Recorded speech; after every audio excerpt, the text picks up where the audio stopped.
শিল্প সম্মেলনের নামে দুর্নীতি, বিজিবিএস এর নামে এফআইসিসিআই অর্থাৎ ফিক্কিকে ৩২৪ কোটি সই রয়েছে প্রাক্তন মুখ্যমন্ত্রীর। বিধানসভায় বিস্ফোরক Suvendu Adhikari.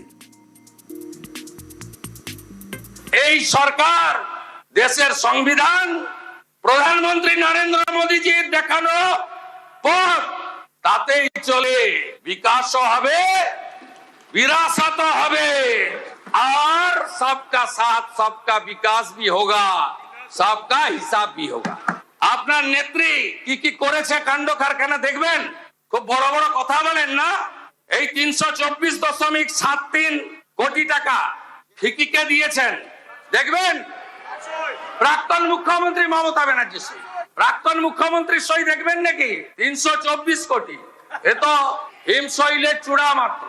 Bengal global business summit সরকার করেছে, প্রাক্তন অর্থমন্ত্রীর ফিকিকে সরাসরি ৩২৪.৭৩ কোটি টাকা আপনার প্রাক্তন মুখ্যমন্ত্রী দিয়ে দিয়েছেন। আপনি পারেন দিতে, সহযোগিতা করুন, কাজ করতে দিন, এই রাজ্যকে দাঁড় করাতে চাই। বীরভূমে ১,০০০ কোটির পাথর দুর্নীতির অভিযোগ মুখ্যমন্ত্রী, নাম না করে অভিষেক বন্দ্যোপাধ্যায়কে নিশানা। বিদেশে টাকা পাচারের অভিযোগ মুখ্যমন্ত্রী। ৪,৩৮,০০০ কোটি টাকার বাজেট বলছিলেন আসবে কোথা থেকে? বীরভূমে পাথরে কি করেছেন জানেন? আপনাদের হাতে ছিল পার্টি, সব ল্যাম্পোস্ট ছিলেন। আসল তো যুবরাজ, আসল তো ভানুয়াতু। প্রতিবাদ করেননি, আমার বুকের পাটা ছিল, আমি প্রতিবাদ করেছি, সব মেনে নিয়েছিলেন।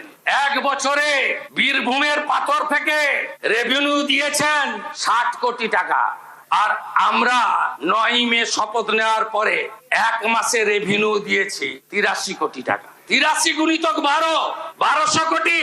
পশ্চিমবঙ্গ সরকারের অ্যাকাউন্টে ১০০ কোটি, বাকি ১১০০ কোটি ক্যামাক স্ট্রিট হয়ে দুবাই। ये तो पहले झांकी है, अभी बहुत कुछ बाकी है। আইপ্যাককে ১০ কোটি পিএইচই ঠিকাদারের বিস্ফোরক অভিযোগ করেছেন মুখ্যমন্ত্রী শুভেন্দু অধিকারী। পিএইচই ঠিকাদার কাকদ্বীপের স্টেট ব্যাংকের ব্রাঞ্চ থেকে আইপ্যাকের অ্যাকাউন্টে ১০ কোটি টাকা ট্রান্সফার করেছে। ছেড়ে দেবো? আপনি ভেবেছেন ছেড়ে দেবো? ছেড়ে আমি দেব না। মানুষ এসব করার জন্য আমাদের জিতিয়েছেন। আমি আশ্বস্ত করতে চাই বাংলার গণদেবতা জনতা জনার্দনকে, প্রত্যেকটা হিসাব হবে, বিচার হবে, আপনারা শান্তি পাবেন। আমি আপনাদের মুখে নিকোপ্লাস লাগাবো না। আমাদের দিকে আঙ্গুল তোলার আগে আপনারা যা যা করেছেন সেগুলো বলার পরে আঙ্গুল তুলবেন। কোন ভদ্রলোকের গায়ে কেউ হাত দেবে না।